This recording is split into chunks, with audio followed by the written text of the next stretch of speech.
Back to Bansal education hub. Friends, आज की जो वीडियो है वो है क्लास 11 के लिए एंड क्लास 11 हम लोग डिस्कस करने जा रहे हैं आज आपके बिजनेस स्टडीज़ के सेकंड चैप्टर को, जो कि है हमारा फॉर्म्स ऑफ बिजनेस ऑर्गेनाइजेशन। तो देखिए, अपनी वीडियो को स्टार्ट करते हैं।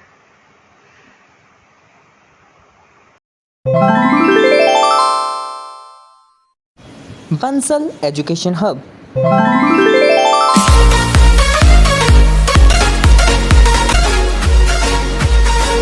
गाइस, जैसे कि मैंने आपको बताया, आज हम लोग डिस्कस करने जा रहे हैं चैप्टर नंबर 2 को, जो कि हमारा फॉर्म्स ऑफ बिजनेस ऑर्गेनाइजेशन, यानी कि कितने टाइप्स के बिजनेस ऑर्गेनाइजेशंस होते हैं।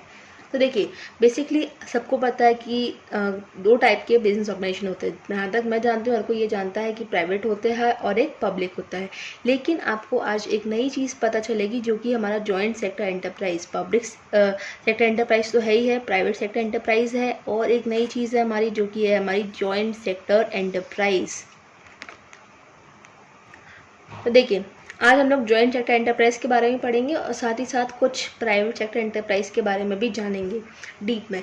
देखिए, सबसे पहले ये जान लेते हैं प्राइवेट सेक्टर एंटरप्राइज क्या होता है। The business enterprises which are owned, controlled and managed by private individuals, यानी कि ऐसे बिजनेस एंटरप्राइजेस जो ओन करे जाते हैं, कंट्रोल करे जाते हैं और मैनेज करे जाते हैं किसी प्राइवेट इंडिविजुअल्स के द्वारा, वो है हमारे private sector enterprise.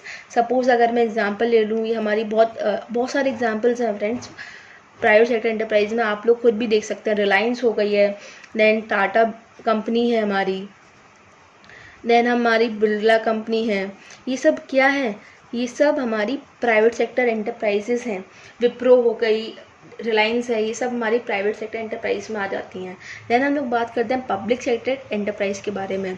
The business enterprises which are owned, controlled and managed by central and state government, यानी कि ऐसी बिजनेस एंटरप्राइजेस जो कि ओन करी जाती हैं, कंट्रोल करी जाती हैं और मैनेज करी जाती हैं किसके द्वारा? सेंट्रल और स्टेट गवर्नमेंट के द्वारा।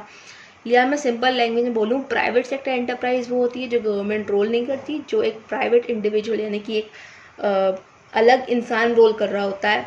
वहीं पब्लिक सेक्टर जो है, उसमें क्या है? गवर्नमेंट का रोल आ जाता है। एंड सबसे ज़्यादा इम्पॉर्टेंट बात, जहाँ पर गवर्नमेंट का रोल आ जाता है, तो वहाँ पे जो उसका मोटिव हो जाता है, यानी कि जो एंटरप्राइज का मोटिव है वो क्या हो जाता है? Service motive. क्या हो जाता है? Service motive. ठीक है। अच्छा, आप सब लोगों ने प्राइवेट सेक्टर एंटरप्राइज के तो मेरे को एग्जाम्पल दिए। अब आप सोचिए पब्लिक में कौन कौन हो सकता है। पब्लिक सेक्टर एंटरप्राइज के एग्जाम्पल क्या क्या हो सकते हैं? ठीक है, जल्दी बताइए आप सोच के, फिर मैं बताऊंगी। देखिए, हमारे पब्लिक सेक्टर एंटरप्राइज में 2 एग्जाम्पल्स मैं आपको दूंगी, जेल का और एक सेल का। आप इसे याद भी कर सकते हैं, जेल सेल। जेल, ये वाला जेल मत करना कि सलाखों के पीछे बंद कर दिया। गेल, GAIL वाला गेल या बोलूँ मैं इसको, या सेल बोलो। ठीक है। गेल का क्या मतलब है? इसकी फुल फॉर्म हो जाती है gas authority of India limited. ठीक है, लिमिटेड को LTD लिखते हैं, आपको ये दिखाई दे जाएगा। लिमिटेड को क्या लिखते हैं? LTD। देन सेल का हो जाएगा steel authority of India limited. ठीक है, तो ये 2 अच्छी एग्जाम्पल्स हैं पब्लिक सेक्टर एंटरप्राइज के, जो आप मेमोराइज भी कर सकते हैं। गेल, सेल, गैस अथॉरिटी और स्टील अथॉरिटी। देखिए, सर्विस मोटिव इसमें क्या होता है? जैसे कि आप लोग, आपके घर में जब गैस आती है, गैस का सिलेंडर आता है, तो आपको उसमें सब्सिडी प्रोवाइडेड होती है। सब्सिडी प्रोवाइड है तो गवर्नमेंट क्या कर रही है? एक तरीके की सर्विस प्रोवाइड कर रही है। तो वही है हमारा कि जो गवर्नमेंट से रिलेटेड जितनी भी एंटरप्राइजेज होती हैं, उनका मेन मोटिव क्या होता है? उनको सर्विस प्रोवाइड करवानी है। ठीक है। देन हम बात करते हैं जॉइंट सेक्टर एंटरप्राइज के बारे में। और मैं कह सकती हूँ कि इसके बारे में अधिकतर बच्चों को मालूम नहीं होगा कि जॉइंट सेक्टर एंटरप्राइज क्या होता है। काफ़ी लोग पार्टनरशिप बता रहे होंगे, लेकिन ये गलत है, ये पार्टनरशिप वाला केस नहीं है।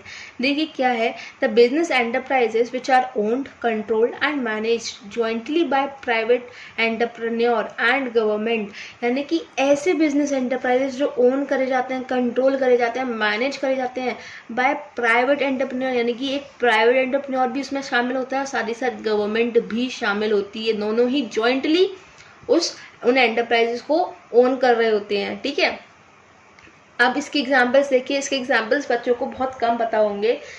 जैसे कि एग्जाम्पल का मैं आपको बताती हूँ, मारुति उद्योग लिमिटेड, ठीक है, ये एक बहुत अच्छा एग्जाम्पल है मारुति उद्योग लिमिटेड। इसमें जो ये जो एंटरप्राइजेस है ये प्राइवेट एंटरप्रेन्योर के द्वारा और गवर्नमेंट के द्वारा दोनों ही साथ में ओन करते हैं, कंट्रोल करते हैं और मैनेज करते हैं। अच्छा, इसमें एक इम्पॉर्टेंट पॉइंट और क्या है, ये देखिए कि इसमें जितने भी डे टू डे वर्क्स होते हैं, डे टू डे जितने ही वर्क्स होते हैं वो प्राइवेट एंटरप्रेन्योर हैंडल करता है। लेकिन गवर्नमेंट जो होती है, गवर्नमेंट का रोल यहाँ पे क्या है, गवर्नमेंट बोर्ड ऑफ डायरेक्टर्स को सुपरवाइज करती है और उनको कंट्रोल करती है।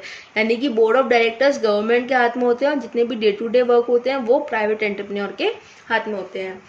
तो जैसा कि मैंने बताया, हमारा ये 3 types of forms of business को हमने यहाँ पे ख़त्म कर लिया। लेकिन अब हम लोग को प्राइवेट सेक्टर एंटरप्राइजेस के बारे में डीप में पढ़ना है। तो देखिए, प्राइवेट सेक्टर एंटरप्राइजेस में बेसिकली 5 टाइप की फर्म्स होती हैं। मैं बोलूँ इन्हीं टाइप की बिजनेसेस हैं, जो कि हमारा sole proprietor, joint Hindu family business, partnership, cooperative society and company. ये 5 टाइप्स ऑफ बिजनेसेस हैं जो प्राइवेट सेक्टर एंटरप्राइजेस के अंदर आते हैं। ठीक है, तो आज हम लोग डिस्कस करने जा रहे हैं सोल प्रोप्राइटरशिप के बारे में। तो जैसा कि मैंने बोला कि आज हम लोग सोल प्रोप्राइटरशिप के बारे में डिस्कस करने जा रहे हैं। तो देखो, सोल प्रोप्राइटरशिप को याद करने का सबसे इजी तरीका क्या है कि आप इसका एक ये वर्ड याद रख लो, वन ओनर। वन ओनर से मतलब क्या है, एक ही मालिक। ठीक है, तो देखिए क्या है, a business owned, managed and control by single individual is known as sole proprietorship organisation. यानी कि ऐसा बिजनेस जो ओन करा जाता है, मैनेज करा जाता है और कंट्रोल करा जाता है किसी एक सिंगल इंडिविजुअल के द्वारा, वो होता है हमारा सोल प्रोप्राइटरशिप ऑर्गेनाइजेशन के अंदर आता है। ठीक है, आप ये डेफिनेशन याद कर लीजिए, आपको इसके फीचर्स, एडवांटेजेस, डिसएडवांटेजेस अपने आप आ जाएंगे। फ्रेंड्स, आप बस इसको ये समझो, इसको रिलेट करना सीखो। आप अपनी रियल मार्केट से ना बिजनेस को जब रिलेट करना सीखोगे तो आपको फीचर्स, एडवांटेजेस, डिसएडवांटेजेस याद करने की ज़रूरत नहीं पड़ेगी, आप खुद भी लिख सकते हैं। ठीक है, तो देखो, ऐसे इंडिविजुअल जो मतलब एक सिंगल इंडिविजुअल, एक अकेला आदमी जो आप पूरी बिजनेस को ओन कर रहा है, मैनेज कर रहा है, कंट्रोल कर रहा है, एक अकेला मालिक, वो क्या है, हमारा सोल प्रोप्राइटरशिप। अब देखिए, इसके फीचर्स के बारे में हम लोग देख लेते हैं।